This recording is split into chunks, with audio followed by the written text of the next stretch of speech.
Welcome to Rising Woman Leaders. I'm your host, Meredith Rom, and I believe the time has come for women to share their gifts, their voice, and their stories. I love seeing women spiritually and financially empowered, thriving in their life's work, and doing what they love every day. I've gathered a community of women living their dreams to tell us their stories and inspire us to step into more courage, self-love, and feminine leadership. If you like this podcast, follow me on Instagram at Rising Woman Leaders and sign up for email updates at risingwomanleaders.com. Now get cozy with a journal and a cup of tea. I hope you enjoy today's show. Hello, dear ones. By this time, I imagine a lot of you are sheltering in place at home. I've been in Sonoma County and have been in my home for about a week now. And like many of you, I've navigated the ups and the downs and the fears of these uncertain times. My heart is with you. As I've gone through all the feelings, coming back to my center through meditation practices, I've begun to find the gifts of what is being asked of us right now. I feel on a deeper level, this is the wake up that so many of us have been praying for. The thing is, people don't often change when everything is going great, when the economy is booming, when all seems well. We just keep pushing ahead. There have been some deep messages that have been trying to come through to many of us, but there hasn't been space for them. We've been so distracted filling up our to-do lists and schedules, traveling the world and being around other people so often. This is an opportunity to reflect, to empty out our schedules, to be with ourselves, to take time to deeply listen. It doesn't feel like a mistake that for years I've been talking about the return of the sacred feminine, and in this moment we are all being asked to halt our lives, work from home, and cancel our plans. The feminine has been waiting for us. The feminine is all about being, breathing,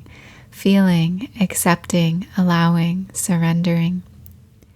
She has been waiting for us to have a quiet enough moment to receive the messages that want to come through. But for that, we need empty space. For a long time, our culture has put the focus and praise on productivity, despite the dwindling resources of our planet, despite the cutting down of the forests and the ill treatment of animals. We're being asked to slow down and reflect. What have we been doing?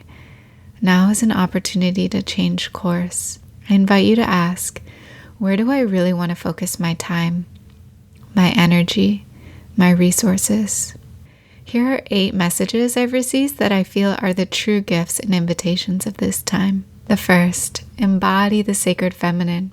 As plans are shifting and changing and there's so much uncertainty, there's going to be a desire to distract yourself with the news, with Netflix, with social media. And what if instead you let yourself go into the depths of what you're feeling? What if you actually let yourself get bored? What if you saw the gift in slowing down?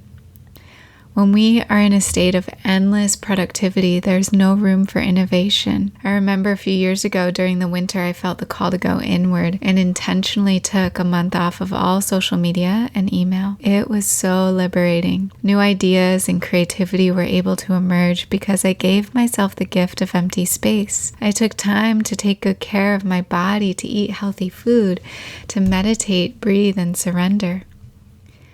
Now that we're being given an opportunity to let go and slow down, will you take it? Will you honor the essence of the feminine? Or will you carry on distracting yourself with constant information from the outside world? The second invitation is to let go of what's not serving. As I watch so many of us being asked to let go of travel plans and events, I realize a lot of us say yes unconsciously because the default has been to be out and about, gathering with others. There's a natural momentum to keep that going. After I worked through my feelings of sadness around canceling and postponing events, I felt free to make choices from a clean slate. Now we have the opportunity to ask, what hasn't been working in my life?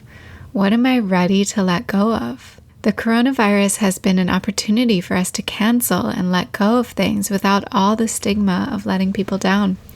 The choice is completely respected and understood. So what have you been holding on to? And what do you want to give yourself permission to let go of at this time? The next invitation is to look for security within not outside. Where have you been putting your sense of security? In your retirement account, in your relationship, in your job? In essence, all is impermanent. All will arise and pass away. Everything in this material world is impermanent. At the end of our lives, we can't take any of it with us. Our money, our homes, our partners, our children. It is the deepest letting go. So where have you been placing your sense of security? In this time, I have discovered a deeper sense of security in myself, in my breath, in my communion with the divine, in the guiding force within my own heart. This time is here to shatter illusions and false senses of security and help us find more stable ground to rely on.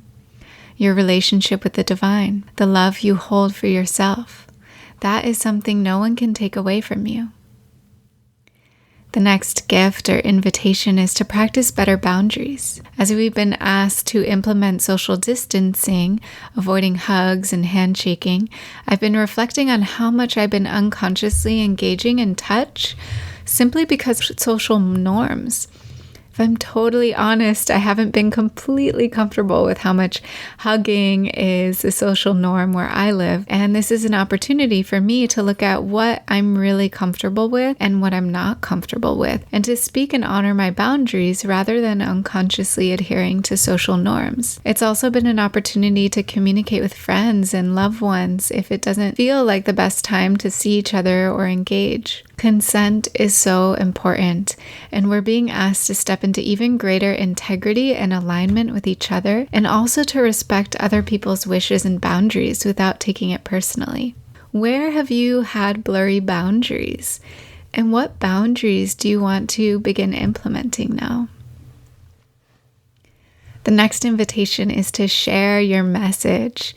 If you've been quietly watching on the sidelines, knowing you have something important to share, but holding back out of fear of what others will think of you, now is the time to share your voice and share your message. We need to balance all the fear in the collective consciousness with light.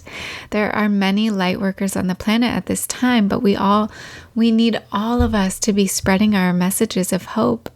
The way you share it, the people you reach will be completely unique, and it is needed, even if it feels like someone else has already shared what you feel like is coming through you. Do it anyways.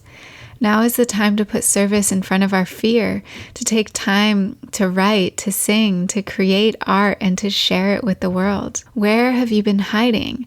What are you ready to share now, and what messages are emerging through you? How can you cultivate the courage to be seen and heard? The next invitation is to simplify. Along with letting go, this time is a powerful opportunity to simplify our lives and live with greater intention. Here are some actions that I've taken to simplify my life. I turned off notifications for Instagram and Facebook on my phone, so I'm not easily distracted or pulled into those social media realms. I committed to at least 20 minutes of meditation per day. I deleted news apps and stock apps from my phone. If I need to be informed or look something up, I'll just type in NewYorkTimes.com into the URL instead. I'm taking daily nature walks outside around my home and being fully present with the sunsets. I'm creating space for projects that have been on the back burner. I have some new ideas for the podcast, and my partner and I are also building a sauna on the land here. If you have the privilege of having a home and enough food right now, allow this time to be an opportunity to come back to the simple things, cooking meals, spending time in nature. Many people also do not have this privilege, so we can think about ways we can be of service in devoting time and energy and resources to those in need. The next gift or invitation is to face your fear. So many of us have been brought up to the edge of our deepest fears in these last few weeks. Together, we're moving through a great collective initiation. Think of other initiations that happen. A vision quest where someone goes for days without food or water. Giving birth, one is brought right to the edge of their fear of death, their fear of not having enough. The messages I've been receiving are that these fears are actually illusion. Death is a deep coming home, and when we're not living in fear of it, we're able to experience the joy, connection, and love available to us in the moment. When we face our fears and our deepest challenges head on, we are liberated. I'll say that again. When we face our fear, we are liberated from it. The next invitation is to anchor into what you're grateful for. One of the easiest ways to raise your vibration in the collective field is to remember what you have and what you're grateful for. Lately, I've been feeling grateful for the opportunities I've had to travel in my life, grateful for having a home and enough food. Many people do not have these things, and as humans, we are so conditioned to focus on the negative, to see the glass half empty. But we also have the power to change that around and to control the mind. When you start shifting into lack and scarcity, remember what you do have. Write a list. Let yourself feel gratitude for it. Allow it to be authentic, real, and embodied. And notice the energy shift. If you're still navigating the ups and downs of fear, I invite you to listen to this message I received recently from Mary Magdalene. I've been posting messages like this on my Instagram on Rising Woman Leaders if you want to follow along there. Dear one, I am here with you now. Breathe deep down to your belly. One of the first signs fear has overtaken you is when your breath becomes shallow and weak. You are so much more than this body. You are so much more than the changing circumstances around you. It's okay to cry. It's okay to feel afraid. But do not dwell there. You came to Earth with a mission beyond making money and feeling safe in every moment. The beings of light are being called forth into their greatness. All of your tools are in need. More than ever, this is the time to meditate, to still the mind, to remember gratitude. Right now, humanity is being faced with the fear of not having enough and the fear of death. Both are actually illusion. Look around you. Do you not have what you need? Let go. Step into the carefree nature of your true abundance. This is available to you now. Breathe. Surrender. Whatever choices you make, we have your back. It's not about right or wrong. This is a deep letting go, and remember, you have enough. The truth about death is that it is the deepest coming home. There is nothing to fear. When you're not living in fear of death, you're free to experience the joy, the love, the connection still available to you here in this moment. Be extra mindful of how you choose to use the power of your mind and energy. In all the little ways right now, ask, how can I bring happiness to others? A flower, a text, a message of hope. Be the pillar of strength that you need. Now is a time to release control. I am here for you now and always. Thanks for taking the time to listen to this message. I'm grateful for you being here, for being part of this community, and I'm sending you so much love during this challenging time. Blessed be. Thanks so much for taking the time to listen to our show today. We would love to hear what you think. Take a moment to hop on over to iTunes and leave us a review.